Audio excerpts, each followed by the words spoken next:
scorching plains of Africa. A sound that changed the law of nature forever.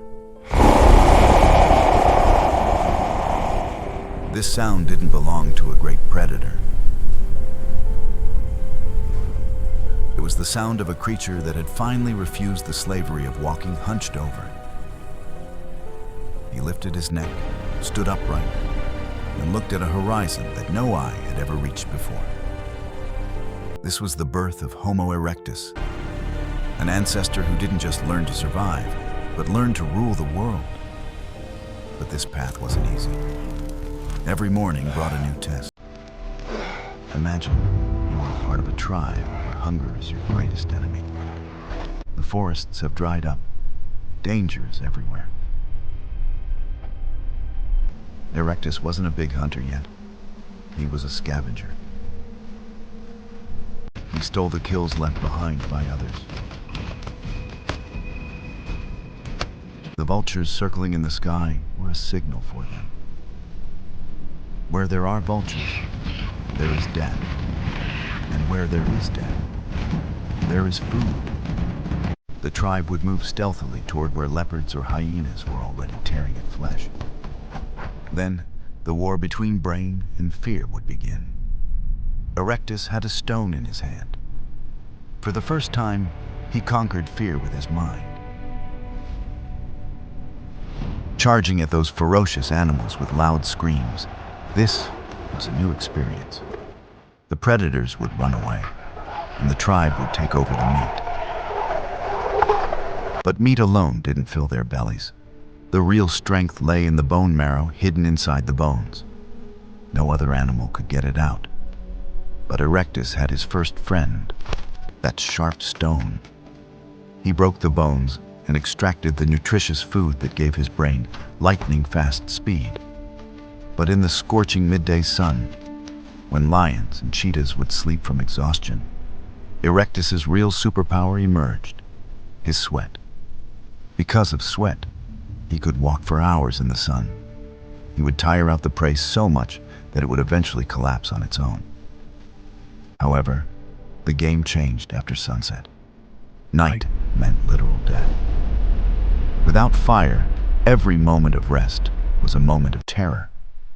The tribe would sit huddled together, clutching stones, simply waiting for the morning. Then, an event occurred that changed the course of history. Lightning struck from the sky and hit a dry tree. Erectus saw that orange monster for the first time, what we call fire. Other animals fled, but Erectus stayed. Despite his fear, he picked up that burning branch.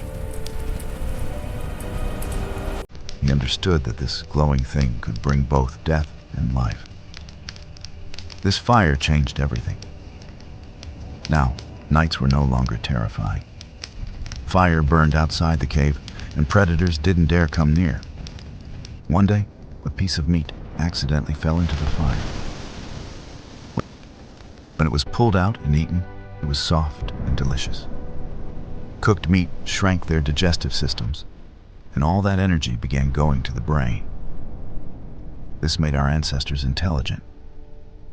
Now, they had time to think. Inside the cave, by the light of the fire, they looked at each other's faces. Relationships began. They started communicating in strange sounds. They used fire to harden wood into spears.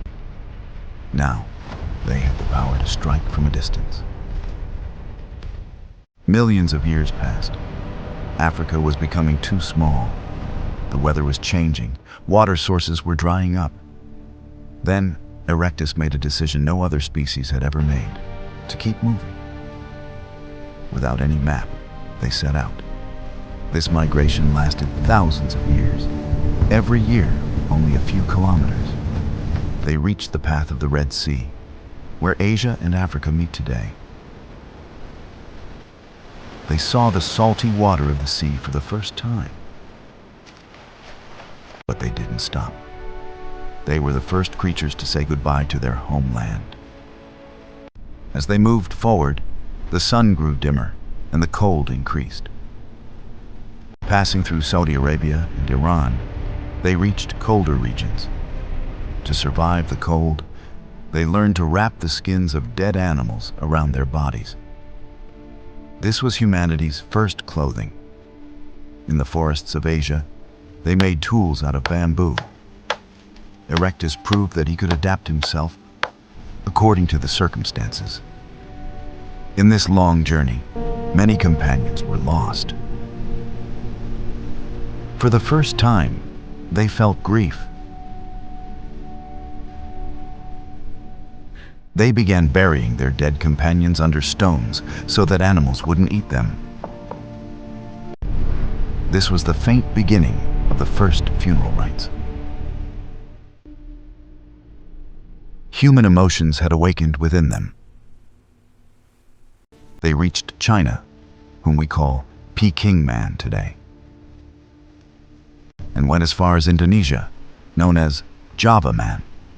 Erectus had now become a global species. In these tribes spread across every corner of the world, leadership was being born. The king wasn't the one who was the strongest, but the one who could make the best weapons and keep the fire alive. They began teaching the next generation. An elderly Erectus would teach a youth how to carve stone. This was the world's first school. Their social bond was so strong that if someone got injured, the tribe didn't abandon them. They brought them to the cave and gave them food. This was the first proof of humanity. With time, their brains grew even larger. They were now thinking not just about today, but about tomorrow. They made markings on seashells, perhaps the world's first art. They made rafts out of wooden logs and crossed the sea. They were the first sailors. But then, the world began to change. The Ice Age arrived. Ice was everywhere. Erectus had only two choices: die or adapt. They learned to sew skins and built walls inside caves. This harsh cold brought them even closer. In the silence of the night, sitting by the fire, they began telling stories and dramatizing the hunt. Music began. A mother started humming to put her child to sleep. Sleep now, my little one.